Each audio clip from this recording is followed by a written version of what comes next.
ഗവർണർക്ക് കരിങ്കൊടി. കൊല്ലം നിലമേലിൽ 50-ലധികം SFI പ്രവർത്തകർ കരിങ്കൊടി കാണിച്ചു. വാഹനത്തിൽ കയറാൻ കൂട്ടാക്കാതെ ഗവർണർ റോഡിൽ നിൽക്കുന്നു എന്നൊരു വാർത്ത കൂടി ഇപ്പോൾ ഈ ഘട്ടത്തിൽ വരുന്നുണ്ട്. അരുൺ രാജാണത് കൊല്ലത്ത് നിന്ന് റിപ്പോർട്ട് ചെയ്യുന്നത്. അതിലേക്ക് എത്താം. ടോബി ജോൺസൺ ഇപ്പോൾ ഈ വാർത്തയുടെ വിശദാംശങ്ങൾ നൽകും. ടോബിയും, ഈ കഴിഞ്ഞ ദിവസം സീറ്റ് ചർച്ച നടന്നതേ ഉള്ളൂ. കോട്ടയം സീറ്റിനായി കേരള കോൺഗ്രസ് ആവശ്യം ഉന്നയിച്ചു. കാര്യം പരിഗണിക്കാമെന്ന് UDFന്റെ ഉറപ്പുണ്ട്. അതിനിടയ്ക്കാണ് ഇപ്പോൾ ഈ സീറ്റിനായി സജി മഞ്ഞക്കടമ്പിന്റെ അവകാശവാദം, അല്ലേ? തീർച്ചയായിട്ടും കോട്ടയം സീറ്റ് കേരള കോൺഗ്രസിന് എന്നുള്ളതിൽ ഒരു ധാരണയുണ്ടായ സാഹചര്യത്തിലാണ് കൂടുതൽ സീറ്റ് ആവശ്യം ഉന്നയിച്ചുകൊണ്ട് നേതാക്കൾ രംഗത്ത് വന്നിരിക്കുന്നത്. ഫ്രാൻസിസ് ജോർജ്, MP ജോസഫ്, അതുപോലെ തന്നെ PC തോമസ് തുടങ്ങിയവരുടെ പേരുകളാണ് സജീവമായി ചർച്ചയിലുണ്ടായിരുന്നത്. എന്നാൽ തനിക്കും കൂടി അവകാശപ്പെട്ടാണ്, അല്ലെങ്കിൽ തനിക്കും മത്സരിക്കാൻ ആഗ്രഹമുണ്ട് എന്ന് ജില്ലാ പ്രസിഡന്റ്, കോട്ടയം ജില്ലയുടെ പ്രസിഡന്റ് കൂടിയായ സജി മഞ്ഞക്കടമ്പിൽ പറയുകയായിരുന്നു. അദ്ദേഹത്തിന്റെ പ്രധാനമായിട്ടുള്ള ആ ഒരു ആവശ്യം എന്ന് പറയുന്നത്, പലപ്പോഴായി പൂഞ്ഞാർ സീറ്റിൽ അടക്കം തന്നോട് മത്സരിക്കാൻ ആവശ്യപ്പെട്ടിട്ട് താൻ അവസാന നിമിഷം പാർട്ടിക്ക് വേണ്ടി മാറിക്കൊടുക്കുകയായിരുന്നു. അത്തരത്തിൽ പലതരത്തിലുള്ള ത്യാഗങ്ങൾ സഹിച്ച ഒരു വ്യക്തിയാണ്. അതുകൊണ്ട് തന്നെ ഈ സീറ്റിൽ മത്സരിക്കാൻ തനിക്ക് യോഗ്യതയുണ്ട്. ഇക്കാര്യം PJ ജോസഫിനോട് നേരിട്ട് അറിയിച്ചിട്ടുണ്ട് എന്നാണ് ഇപ്പോൾ സജി മഞ്ഞക്കടമ്പൻ നമ്മളോട് പറഞ്ഞിട്ടുള്ളത്. ഒപ്പം തന്നെ കോൺഗ്രസ് നേതൃത്വത്തിന്റെ ഒരു പിന്തുണ തനിക്കുണ്ട്. കോട്ടയം UDFന്റെ ജില്ലാ ചെയർമാനായിട്ട് പ്രവർത്തിക്കുന്ന വ്യക്തിയാണ്. അതുകൊണ്ട് തന്നെ താൻ സ്ഥാനാർത്ഥിയാകുകയാണെങ്കിൽ കോൺഗ്രസ് നേതൃത്വത്തിന് അതിലൊരു എതിർപ്പുണ്ടാകില്ലെന്നുകൂടി സജി മഞ്ഞക്കടമ്പിൽ പറഞ്ഞു വെക്കുന്നു. എന്തായാലും ഈ സീറ്റ് കേരള കോൺഗ്രസിനാണെന്ന വ്യക്തമായ സാഹചര്യത്തിലാണ് ഇപ്പോൾ നേതാക്കൾ അവകാശവാദവുമായി രംഗത്ത് വന്നുകൊണ്ടിരിക്കുന്നത്.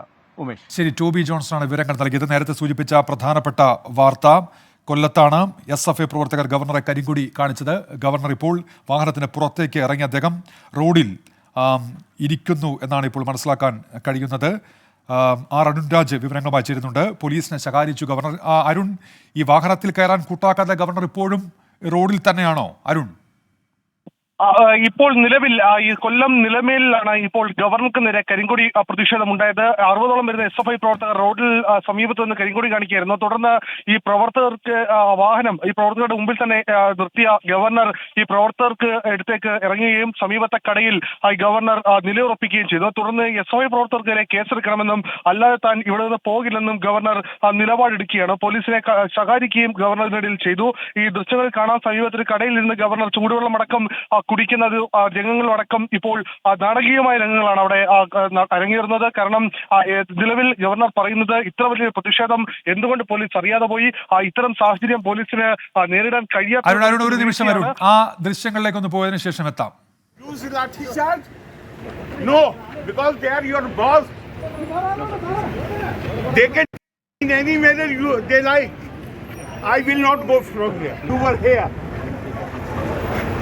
Action need to be done. Go. I will let Delhi know that you are organizing an attack on me. Come now, Delhi, come now.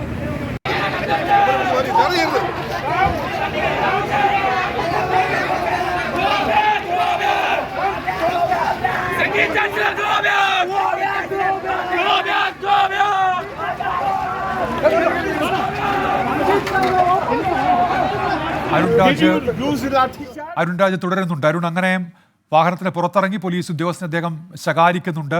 ഈ പ്രതിഷേധിക്കുന്ന വിദ്യാർത്ഥികൾക്കടുത്തേക്ക് ഇറങ്ങുകയായിരുന്നു ഗവർണർ. അരുൺ, SFIയുടെ പ്രതിഷേധമുണ്ടായി. ഈ പ്രതിഷേധത്തിന് തൊട്ടു പിന്നാലെയാണ് വാഹനത്തിൽ നിന്ന് ഗവർണർ പുറത്തേക്ക് ഇറങ്ങിയത്. ഈ പുറത്തിറങ്ങിയ ഗവർണർ പിന്നീട് പോലീസിന് നേരെയാണ് ആദ്യം കയർത്തുകൊണ്ട് രംഗത്ത് വന്നത്. പോലീസ് ഇക്കാര്യത്തിൽ നേരത്തെ ഇത്തരമൊരു സാഹചര്യമുണ്ട് എന്ന് മനസ്സിലാക്കിയിട്ട് പോലും പോലീസിന്റെ ഭാഗത്തുനിന്ന് യാതൊരു ഇടപെടലും ഉണ്ടായില്ല എന്ന വിമർശനമാണ് ഗവർണർ ആദ്യം ഉന്നയിച്ചത്.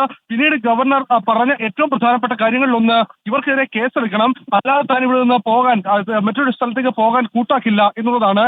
ാണ് ഗവർണർ സമീപത്തൊരു കടയിലേക്ക് മാറിയിരിക്കുകയും അവിടെ ഈ പ്രവർത്തകരെ കേസെടുത്ത് ഇവർക്കെതിരെ കേസ് രജിസ്റ്റർ ചെയ്താൽ മാത്രമേ താൻ ഇവിടെ നിന്ന് മാറുകയുള്ളൂ എന്ന നിലപാടെടുത്തുകൊണ്ട് അവിടെ നിലയുറപ്പിക്കുകയും ചെയ്തത്. ഇപ്പോൾ പോലീസ് ഈ ഗവർണറുമായി ഇടപെട്ടുകൊണ്ട് ഈ പ്രശ്നം ഒരു കോംപ്രമൈസിലേക്ക് എത്താനുള്ള തീരുമാനം എടുക്കുകയാണ്. കാരണം ഗവർണർക്ക് ഈ എല്ലാ പ്രവർത്തകർക്കെതിരെയും കേസെടുക്കും, മുഴുവൻ പ്രവർത്തകരെയും അറസ്റ്റ് ചെയ്യുമെന്ന ഉറപ്പ് നിലവിൽ കൊടുക്കാനുള്ള തീരുമാനമാണ് നിലവിൽ പോലീസ് സംസാരിക്കുന്നത്. പക്ഷേ ഗവർണർക്ക് നേരെയുള്ള പ്രതിഷേധം അത് വലിയ തോതിൽ തന്നെ നിലവിലുണ്ട്. ഉണ്ടായി. ഡിവൈഎഫ്ഐയുടെയും SFIയുടെയും പ്രതിഷേധമാണ് ഉണ്ടായത്. രാവിലെ പ്രതിഷേധ സാഹചര്യം കണക്കിലെടുത്ത് ഈ സമീപ പ്രദേശത്ത് നിന്ന് SFIയുടെയും ഡിവൈഎഫ്ഐയുടെയും പ്രവർത്തകരെ പോലീസ് ആദ്യഘട്ടത്തിൽ കസ്റ്റഡിയിലെടുത്തിരുന്നു. പക്ഷേ അതിനപ്പുറം ഈ പോലീസിന്റെ എല്ലാ രഹസ്യാന്വേഷണ വിഭാഗത്തിന്റെ അടക്കം നേരത്തെ പരിശോധന പൂർത്തിയായെങ്കിൽ പോലും ആ എല്ലാ തീരുമാനങ്ങളെ അട്ടിമറിച്ചുകൊണ്ടാണ് കൂടുതൽ പ്രവർത്തകർ ഇവിടേക്ക് എത്തുകയും ബാനറുകളും അതുപോലെ തന്നെ ഈ പ്രതിഷേധ മുദ്രാവാക്യവുമായി വാഹന വ്യൂഹത്തിന് നേരെ ഈ പ്രതിഷേധവുമായി രംഗത്തെത്തുകയും ചെയ്തത്. തുടർന്ന് വലിയ നാടകീയമായ രംഗം ഗവർണറുടെ ഭാഗത്തു നിന്ന് ഉണ്ടാവുകയായിരുന്നു.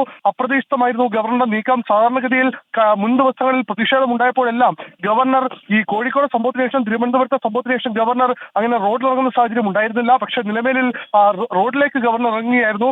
റോഡിലിറങ്ങിയ ഗവർണറുടെ ഭാഗത്തു നിന്ന് പിന്നീടുണ്ടായത് ഒരു വലിയ ക്ഷോഭത്തോടുള്ള പെരുമാറ്റമാണ്. പോലീസിനെതിരെ ശകാരവർഷം ഇതിനു നേരെ ഉണ്ടായതാണ് പിന്നീട് ഉണ്ടായത്. എന്തായാലും നിലവിൽ ഗവർണറെ അനുനയിപ്പിക്കാനുള്ള നീക്കം പോലീസിന്റെ ഭാഗത്തു നിന്ന് തുടരുകയാണ്. ഇപ്പോഴും അവിടെ ഗവർണർ നിൽക്കുന്നുവെന്നാണ് മനസ്സിലാക്കാൻ കഴിയുന്നത്. ഗവർണറെ അനുനയിപ്പിക്കാൻ പോലീസ് ഇപ്പോൾ ശ്രമിക്കുകയാണ്. അരുൺ രാജാണ് വിവരങ്ങൾ നൽകിയത്. അരുൺ, ഇങ്ങനെ SFIയുടെ പ്രതിഷേധം അത് ഗവർണർ പോകുമ്പോൾ പുറത്ത് നടക്കുന്നതാണല്ലോ. ആ വാഹനത്തിനടുത്തേക്ക് അവർ ഓടിയെടുക്കുകയോ ആ വാഹനത്തിന് നേരെ പാഞ്ഞെടുക്കുകയോ അങ്ങനെ വല്ലതും ഉണ്ടായിട്ടുണ്ടോ അരുൺ? ഈ വാഹനത്തിനടുത്തേക്ക് എത്തുന്ന ഒരു സാഹചര്യം ആദ്യഘട്ടത്തിൽ ഉണ്ടായില്ല. റോഡിന് സമീപത്ത് നിന്ന് പ്രതിഷേധിക്കുന്ന ഒരു സാഹചര്യമാണ് ആദ്യഘട്ടത്തിൽ ഉണ്ടായത്. തുടർന്നാണ് ഗവർണർ ഈ വലിയ തോതിലുള്ള SFI പ്രവർത്തകരുടെ ബാഹുല്യം കണ്ടുകൊണ്ടാണ് ഗവർണർ ഈ വാഹനം പിന്നീട് അവിടെ നിർത്തുകയും ഈ തന്റെ പ്രതിഷേധം അവിടെ രേഖപ്പെടുത്തുകയും ചെയ്തത്. പക്ഷേ അത് ഈ സമീപ ദിവസങ്ങൾ കണ്ടതിൽ നിന്ന് കൂടുതൽ ഒരു കടുപ്പത്തിലുള്ളതായി എന്നുള്ളതാണ് ഏറ്റവും അരുൺ, അതിന്റെ കൂടുതൽ ദൃശ്യങ്ങളുണ്ട്. ഒന്ന് ആ ദൃശ്യങ്ങളിലേക്ക് ഒന്ന് പോയതിനു ശേഷം എന്താ मोहन अमित शाह साहब से बात करो या कोई भी हो उनके यहाँ।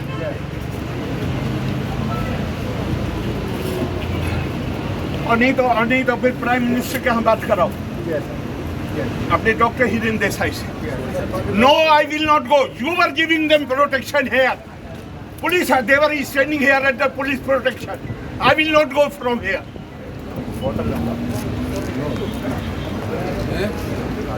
If the police itself is breaking the law, who will uphold the law?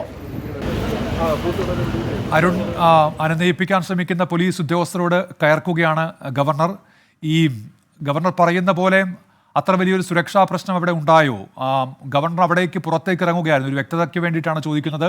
ഈ പ്രതിഷേധിക്കുന്ന SFI പ്രവർത്തകരുടെ അടുത്തേക്ക് ഗവർണർ എത്തുകയായിരുന്നു, അതോ ഈ വാഹനത്തിനടുത്തേക്ക് അവർ പാഞ്ഞെടുക്കുകയായിരുന്നു? ഉന്മേഷ്, വാഹനത്തിനടുത്തേക്ക് ഗവർണറുടെ വാഹനത്തിനടുത്തേക്ക് പാഞ്ഞെടുക്കുന്ന ഒരു സമീപനം SFIയുടെ പ്രവർത്തകരുടെ ഭാഗത്ത് ഇക്കട്ടത്തിൽ ഉണ്ടായില്ല. പകരം ഈ സമീപത്ത് ഉണ്ടായിരുന്ന അല്ലെങ്കിൽ പ്രതിഷേധിക്കാനെത്തിയ SFI പ്രവർത്തകരുടെ ബാഹുല്യം അത് വളരെ വലുതായിരുന്നു. അതാണ് ഗവർണറെ ചൊടിപ്പിച്ചത്. അതാണ് പോലീസിനെതിരെ ഗവർണർ തിരിയാനുള്ള പ്രധാനപ്പെട്ട കാരണങ്ങളിലൊന്നും. കാരണം പോലീസിനോട് ഗവർണർ ചോദിക്കുന്ന ഒരു സാഹചര്യം, ഇത്ര വലിയ സുരക്ഷാ പ്രശ്നം അല്ലെങ്കിൽ ഇത്ര വലിയ പ്രതിഷേധം ഉണ്ടായിട്ട് എന്തുകൊണ്ടാണ് നിങ്ങൾ ഇക്കാര്യത്തിൽ അനങ്ങാതിരുന്നത് എന്നുള്ളതാണ്. കാരണം വലിയ രീതിയിലുള്ള പ്രതിഷേധം ഉണ്ടാകുന്ന സാഹചര്യം അത്തരത്തിലേക്ക് പോവുകയും ചെയ്യുകയായിരുന്നു. പോലീസിനോടായിരുന്നു ഗവർണറുടെ ആദ്യമധ്യാന്നുള്ള എല്ലാ പ്രതിഷേധങ്ങളും ഉണ്ടായത്. കാരണം ഞാൻ നേരത്തെ സൂചിപ്പിച്ചതുപോലെ തന്നെ നിലവിൽ പ്രതിഷേധം ഉണ്ടാകുമ്പോൾ ആദ്യഘട്ടത്തിൽ ചില സൂചനകൾ പോലീസിന് മുമ്പിലേക്ക് ഉണ്ടായിരുന്നു. ആ സൂചനകളെല്ലാം അല്ലെങ്കിൽ അത്തരം സാഹചര്യങ്ങൾ കൂടി കണക്കിലെടുത്തുകൊണ്ടായിരുന്നു പോലീസ് ഒരു നീക്കം നടത്തുകയും അവിടെ ഭാഗത്തുനിന്ന് ചില പ്രവർത്തകരെ മാറ്റുകയും ചെയ്തു. പക്ഷേ ആ നിയന്ത്രണങ്ങളെല്ലാം അട്ടിമറിച്ചുകൊണ്ടാണ് പിന്നീട് അവിടേക്ക് വലിയ തോതിലുള്ള ഒരു പ്രവർത്തകരുടെ സമ്മേളനം എത്തിയത്. ആ പ്രവർത്തകർ പിന്നീട് വലിയ പ്രതിഷേധം ഉണ്ടാവുകയും ചെയ്തത്. എന്തായാലും നിലവിൽ ഈ പ്രതിഷേധങ്ങളെല്ലാം കണക്കിലെടുത്തുകൊണ്ടാണ് ഈ ഗവർണർ ഇപ്പോൾ നിലവിൽ അവിടെ സ്ഥലത്ത് നിലയുറപ്പിക്കുകയും പ്രതിഷേധങ്ങളെ വലിയ തോതിൽ വിജയമാക്കുകയും ചെയ്യുന്നുണ്ട്. അരുൺ രാജാണ് വിവരങ്ങൾ നൽകിക്കൊണ്ടിരിക്കുന്നത്. ഇപ്പോൾ കൊല്ലത്ത് നിന്ന് അവിടെ SFIയുടെ പ്രതിഷേധം ഗവർണർക്ക് നേരെ ഉണ്ടായി. ഒട്ടേറെ SFI പ്രവർത്തകരുണ്ടായിരുന്നു. ഇത് കണ്ട ഗവർണർ വാഹനത്തിൽ നിന്ന് ഇറങ്ങി അവരുടെ അടുത്തേക്ക് എത്തുകയായിരുന്നു. പോലീസിന് ശകാരവർഷം, വലിയ സുരക്ഷാ വീഴ്ചയുണ്ടായി എന്നാണ് അദ്ദേഹം പറയുന്നത്. എങ്ങനെ ഇത്ര SFI പ്രവർത്തകർ അവിടെ സംഘടിക്കുന്ന സ്ഥിതി ഉണ്ടായി എന്നാണ് ഗവർണറുടെ ചോദ്യം. ആ ദൃശ്യങ്ങളിൽ അത് വ്യക്തമാണ്. SFI പ്രവർത്തകരുടെ അടുത്തേക്ക് ഗവർണർ എത്തുന്ന ദൃശ്യങ്ങൾ.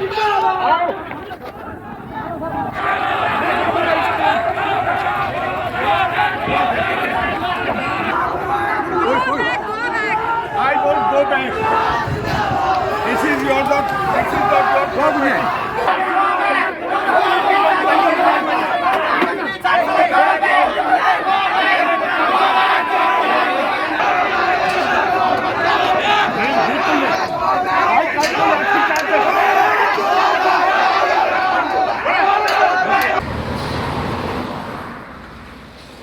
അരുൺ രാജ് തുടരുന്നുണ്ട്. അരുൺ, അപ്പോൾ ദൃശ്യങ്ങൾ കാണുമ്പോൾ ഗവർണറാണ് അവിടേക്ക് പ്രതിഷേധിക്കുന്നവരുടെ അടുത്തേക്ക് നടന്നെടുക്കുന്നത്. ആ ദൃശ്യങ്ങളിൽ അത് വ്യക്തമാണ് അരുൺ. തീർച്ചയായും ഞാൻ നേരത്തെ സൂചിപ്പിച്ചതുപോലെ തന്നെ ഉന്മേഷ്, ഈ പ്രതിഷേധക്കാരുടെ എണ്ണം ആ ബാഹുല്യം കണക്കിലെടുത്തുകൊണ്ടാണ് ഗവർണർ ആ ഭാഗത്തേക്ക് മൂവ് ചെയ്യുന്നത്. അല്ലെങ്കിൽ ഇത്തരം ഒരു സാഹചര്യം ഉണ്ടായത് എങ്ങനെയാണ് എന്നുള്ളതാണ് ഗവർണർ ആവർത്തിച്ച് ചോദിക്കുന്നത്. കാരണം താൻ ഈ വഴി വരുന്നു, സ്വാഭാവികമായും പ്രതിഷേധം ഉണ്ടാവുമെന്ന് കാണുന്നു. എന്തുകൊണ്ടാണ് പിന്നീടും ആ ബാഹുല്യത്തിൽ അല്ലെങ്കിൽ ഇത്ര വലിയ ബാഹുല്യം ഉണ്ടായിട്ട് പോലീസിന്റെ ഭാഗത്തുനിന്ന് ഇടപെടൽ ഉണ്ടാകാൻ വൈകിയത് എന്നുള്ള ചോദ്യമാണ് ഗവർണർ ആവർത്തിച്ച് ചോദിക്കുകയും ചെയ്യുന്നത്. നിലവിൽ ഈ പ്രതിഷേധം കൂടി കണക്കിലെടുത്തോണ്ട് അല്ലെങ്കിൽ ഇത്തരം പ്രതിഷേധത്തിന്റെ ബാഹുല്യം കണക്കിലെടുത്തുകൊണ്ടാണ് വലിയ രീതിയിലുള്ള ഒരു പ്രതിരോധം അല്ലെങ്കിൽ ഒരു വലിയ രീതിയിലുള്ള പ്രതിഷേധം ഗവർണർ മുന്നോട്ട് വെക്കുന്നത്. എന്തായാലും ഈ പ്രതിഷേധങ്ങൾ അതിന് കിട്ടുപോയി എന്നുള്ളതാണ് ഗവർണറുടെ ഭാഗത്തുനിന്നുണ്ടായ ഒരു ആരോപണം. മറ്റൊന്ന്, ഈ പോലീസ് ഇക്കാര്യത്തിലെടുത്ത സമീപനം അതും വളരെ പക്വതയില്ലാത്തതാണ്, അല്ലെങ്കിൽ തന്റെ സുരക്ഷയെ പോലും മാനിക്കാത്തതാണ് എന്നുള്ളതാണ് ഗവർണർ പറയുന്നത്. എന്തായാലും പോലീസ് ഉദ്യോഗസ്ഥരുടെ നടപടിയിൽ ഗവർണർക്ക് വലിയ വിമർശനം ഇഘട്ടത്തിൽ ഉണ്ട് എന്നുള്ളതാണ് നമുക്ക് മനസ്സിലാക്കാൻ കഴിയുന്നത്. എന്തായാലും ഈ ഗവർണർ ഈ നിലപാട് സ്വീകരിക്കുകയും അല്ലെങ്കിൽ വാഹനത്തിൽ നിന്ന് പുറത്തിറങ്ങുകയും ചെയ്യുന്ന സാഹചര്യം അത് പോലീസ് ഒരു ഘട്ടത്തിലും പ്രതീക്ഷിച്ചിരുന്നില്ല. നമ്മൾ ഉന്നത പോലീസ് ഉദ്യോഗസ്ഥരോട് സംസാരിക്കുമ്പോൾ പോലും പ്രതിഷേധം ഉണ്ടാകുമ്പോൾ ഗവർണർ പക്ഷേ പ്രതിഷേധക്കാരെ കണക്കിലെടുത്തുകൊണ്ട് അത് മാറിപ്പോകുമെന്നാണ് താൻ പ്രതീക്ഷിച്ചത്. പക്ഷേ അത്തരം സാഹചര്യമല്ല ഉണ്ടായത്. ഗവർണർ പുറത്തേക്ക് ഇറങ്ങിയത് പോലീസിനെ പോലും അമ്പരിപ്പിച്ചു. പോലീസിന്റെ എല്ലാ നീക്കങ്ങളെയും പോലീസിന്റെ എല്ലാ നേരത്തെ പോലീസ് നിശ്ചയിച്ചതിന് വിരുദ്ധമായി എല്ലാ കാര്യങ്ങളും മുന്നോട്ട് പോകുന്ന സാഹചര്യമാണ് ഉണ്ടായത്.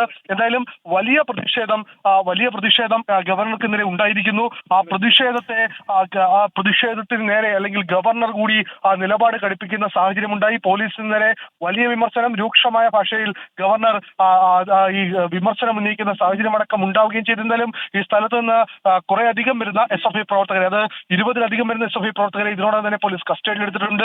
ആ കസ്റ്റഡിയിലെടുത്ത പ്രവർത്തകരെ കൂടാതെ കൂടുതൽ പ്രവർത്തകർ ഈ സമീപ സ്ഥലങ്ങളിൽ പിന്നീട് ഉണ്ടാകുമെന്ന ഭയം ഇപ്പോൾ നിലവിൽ പോലീസിനോട്. കാരണം ഇനിയും ഗവർണർ അത്തരത്തിലൊരു സാഹചര്യത്തിൽ പുറത്തേക്ക് ഇറങ്ങിയാൽ അത് ഈ ഗവർണറാണ്, സ്വാഭാവികമായും സുരക്ഷാ പ്രശ്നമുണ്ട്. ഈ സുരക്ഷാ പ്രോട്ടോകോൾ ഗവർണർ പാലിക്കുന്നില്ല എന്ന വിമർശനം സംസ്ഥാന സർക്കാരും പോലീസും ആവർത്തിച്ച് മുന്നോട്ട് വെക്കുമ്പോഴാണ് ഗവർണർ വീണ്ടും ഈ വാഹനം വിട്ട് പുറത്തേക്ക് ഇറങ്ങി തന്റെ പ്രതിഷേധം രേഖപ്പെടുത്തുന്ന സാഹചര്യങ്ങൾ ഉണ്ടാകുന്നത്. ഉന്മേഷ്.